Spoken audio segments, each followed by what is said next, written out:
Hi guys, welcome to Third Stall Garage. My name is Doug. This channel is about the restoration of a 66 Mustang convertible named Vin. If you like following this story, want to learn more about Mustangs, want to learn that average Joe Schmoes can do this too, I think the most important thing you have is a willingness to try. Then do me a favor and hit subscribe. Post a comment below. I love the dialogue, the questions. I've been really blessed by the suggestions people have made as well. Today, in this episode, might be a little shorter. I'm gonna finish up some improvements to the rigidity of the engine compartment and the front suspension before I move on to the floor pan. Stay tuned.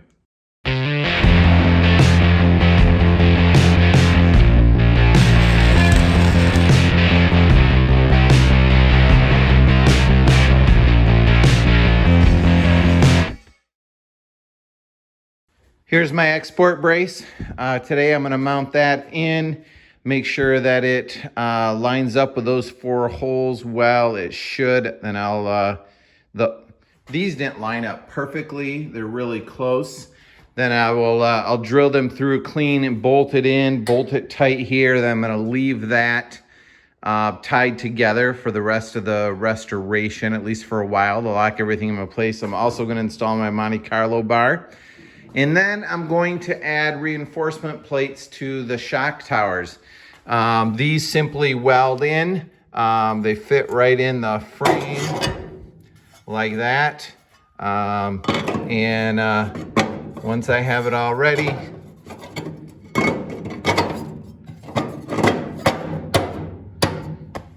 I'll weld it in 360 degrees all the way around. And that will help box in the lower part of the shock tower, and again, just give it a little bit more stability side to side. Before I do that though, I do have a couple drain holes in the bottom, which are important. So if any water does get in there, it has a way out. And then below this line, I'm going to clean it and then prime and paint it so that once that's boxed in, I'm never going to see it again. So I want to protect it as much as I can. And I will do the same thing to the other side. My other side has had a couple repairs to the shock tower. You can see there's a patch on this side and a patch in the back and a patch on this side. So I had to grind this one to fit a little bit more, and then I bent the tabs in. But this should still give me plenty of room for my 1-inch Shelby drop. So I should be okay there, and I will do that drop later. I've got some templates on the way. Start putting this together and see how it comes out. So I bolted my export brace in, and you can see when I re-drilled these holes through the export brace, they were a little bit off from the holes that were in the cowl, and I knew that would be the case. If you watch some of the previous episodes, getting everything to line up perfect with the cowl never happened. I expected to be able to use these locating holes to get everything to sit right, but these 2 dynacorn pieces, the upper and lower cowl, didn't even sit right together out of the car. And once I got everything centered and laying nice and smooth, it was just obvious that these holes and these holes weren't going to line up quite right. I suspect that my export brace might be back a little bit farther. Maybe my shock towers are back a little bit. No idea if they came that way from the factory or if they've sagged or whatnot. But either way, I drilled a hole there, and I'm going to weld up the side of this. Then I'll grind it smooth, and then my 1/2-inch bolt will go through to bolt the export brace onto the cowl. But I want to keep this 1/2-inch diameter hole there. So what I did was I just cut a piece of copper tubing, and then I also C-clamped a copper paddle underneath the back of it. So that should allow me to weld this hole shut, retain my original shape of the hole, and then I'll grind it smooth and move on to the next 3. So I'm gonna do that in a minute. I don't think it'd be real exciting to watch. I'll show you how it came out. So weld it up.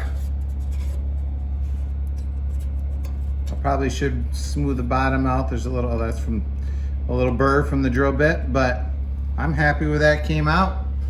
One done, 3 to go. Forgot to take a video of all 4 of them done, but they came out nice. The export brace is in, bolted down tight. MonteCarlo bar is in. I just bought some carriage bolts and ground the square neck off. I thought that a round bolt head would look good there, but I'm not really sure what others have done. So leave a comment below as to what you think looks best there. I'm not necessarily married to those great big flat round heads, but I don't know, it looks better than a hex head maybe. Today's project is to start cleaning up the floor pan. I've got a bunch of welds in it that are less than stellarly pretty. Some not quite so bad as others, some pretty ugly. So I don't know how strong they are. I'm gonna work on cleaning them, grinding them down, re-welding any that don't look good. Some of them don't look so bad. But what I'm gonna do first is the bottom of these seat pans. Looks like somebody welded in just a little piece of sheet metal to cover that joint. And I don't know why. It doesn't look like it's welded in real strong. So I'm gonna grind that off. It's on all 4 joints. So I'm gonna take those off and just see what's underneath there to see if there's anything I should be concerned about. All right, so we removed that piece of sheet metal and cleaned it up a little bit. Removed the one on the back side as well, though I haven't ground all of these crappy little welds down yet. I discovered a few things. One is it brought me back to the days and hours of removing spot welds on the cowl. Reminded me of the fun of using an air chisel to bring that out. It also helped me discover that the previous owner who had sandblasted this, there must have been about 2 inches of grit and sand that got down in these holes. Here's a couple piles that just fell out the bottom, and I bet I shop vac 2 to 3 times that amount. It must have been about a ½ inch deep inside here. So a lot of blowing underneath this with an air gun.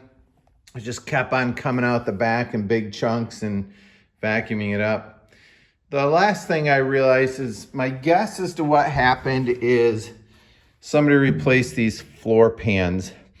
And when they did so, they just cut the bottom of this seat riser out instead of removing all of the spot welds, which leaves there's no nice way to attach this to the floor pan anymore. But that's got to be structurally put in better. So I'll have to work on fabricating a new lip for that floor pan or for the seat riser.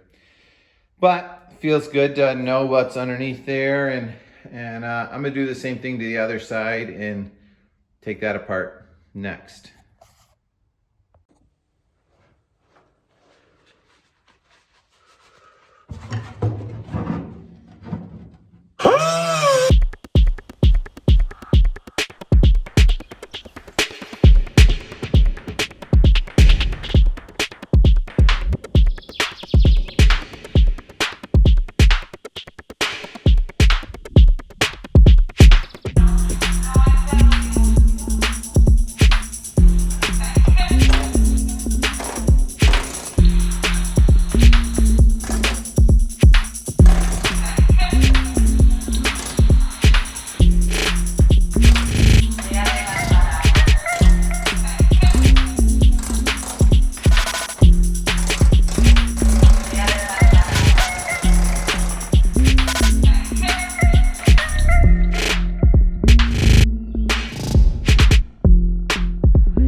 All right, let's see if anything comes out.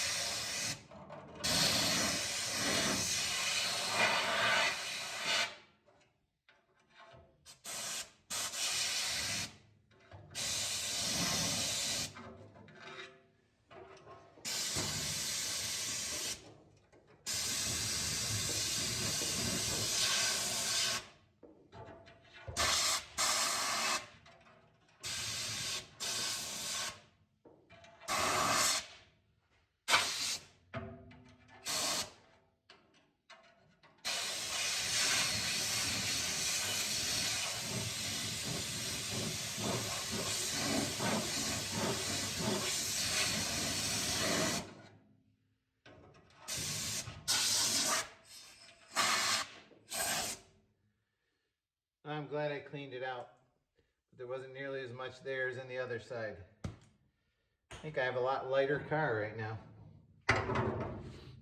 So I will need some sheet metal to bend in there and fix that and try to make it better than what was there before. My supplies of sheet metals are a little low, so I have this old fender.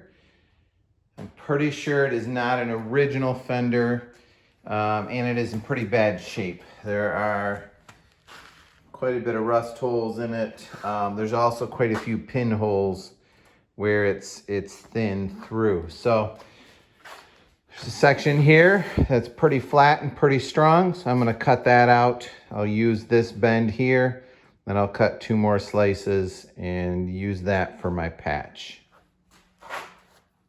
Lord willing.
Here's what I'm going to try. Piece of bent sheet metal, drilled plug weld holes every 1.5 inches. Every 1.5 inches. That slides underneath there, sits like such. I think I will plug weld that hole and this hole, then push it down heavily in the middle, fill the rest of the plug welds, and that will leave me with a gap. And it will also pull the back of the flange tight up against this. And then I will seam weld this whole edge here. And on this end where it rusted out, I will weld at the top and then probably fill this gap with weld, build it up so I can grind it flat and see if I can get it to be strong and look fairly stock. We'll see if this works. First step is done. Plug welds are in. There's also a big weld there because when I was air chiseling it out, the air chisel poked a hole in an area that was kind of thin. All right, time to start welding in the corner. We'll see how that goes. Welding is done. You can see I was able to fill it all the way across. And it's strong. I'll try grinding it down. It may look, if I can get it all smooth, it may look okay when I'm done. Pondering whether this was the best way to do it. Maybe I should have just cut out a larger chunk and then tried to butt weld the piece in. I don't know, still pondering what's the right way to fix that. On the front here, the seat riser goes all the way down to the floor pan, and there is a butt weld there. I may just fill in that butt weld a little stronger because it's only kind of tacked in a few places, maybe more than a few. Yeah. Not sure what's the best way to do this. We'll see. I'm calling the passenger side done for today. Not perfect, a little porous. There are a few pits from the welding, but it looks right. It's pretty strong. The front looks nice and clean on the passenger side, except that it's missing, you know, kind of a 1-inch flange that goes here because it's welded directly to the floor pan. But I think it's good enough. You know, it's not perfect. If I wanted perfect, I'd probably need to cut these out because there's a little bit of pitting. But I'm content with that. All right, with the passenger side done, it's time to move on to the driver's side. Back to the fender.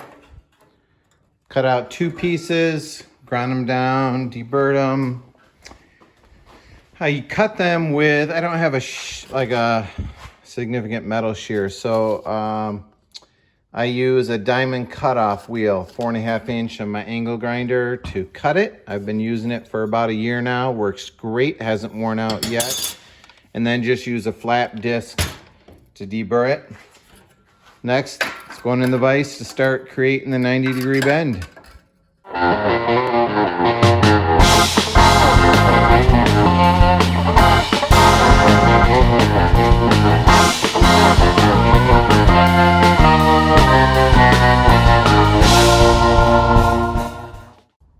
All right, so jumping ahead, I forgot to videotape a few steps of this. But what I did was I took those angle braces and, like, if this is my floor pan and this is the front of the seat riser where it goes down, kind of like that. I took my angle, which is this piece here, and kind of went underneath and rotated it up in place. And then I plug welded right here, and then I filled in this gap right here with a weld too. I thought about doing a plug weld through the back here, but this may not hold real tight consistently. It may go up at a little bit of an angle. And I think this is plenty strong. So you can see I'm still getting familiar with my MIG welder. So I got it plenty hot. It's welded in. I feel like it's pretty strong. Next, I'm gonna grind it smooth, try to blend in the welds on both sides. To make it look as factory as I can. I did also take my body hammer and just tap this edge down so it lays nice and flat. It looks a little bit better that way. So I'll clean it up and show you the end results. And here is the finished piece.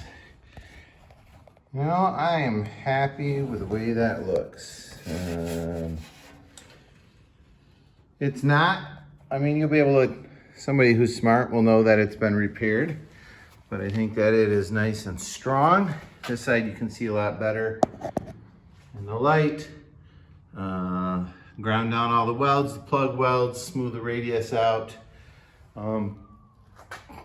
I think it looks pretty close to stock, so feel good about that. Give myself 2 thumbs up.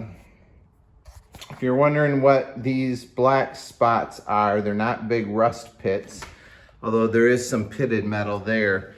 That's from when I did the internal frame coating from Eastwood.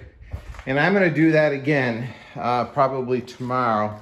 I will stick that in these holes and then spray all of that. There's holes from the bottom as well. spray all of that liberally. It will probably drip all over the floor, but I want to seal that up. The first time I did it, I didn't know that I had like a 1/2 inch worth of sandblasting grit in there. So now that it's cleaned out fairly well, I want to respray that. Will water ever get in there? I have no idea, but now's my chance to do it and do it right.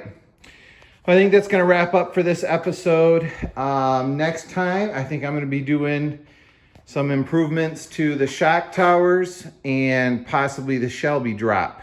And stay tuned for that. Thanks for being part of Third Style Garage. Have a great day.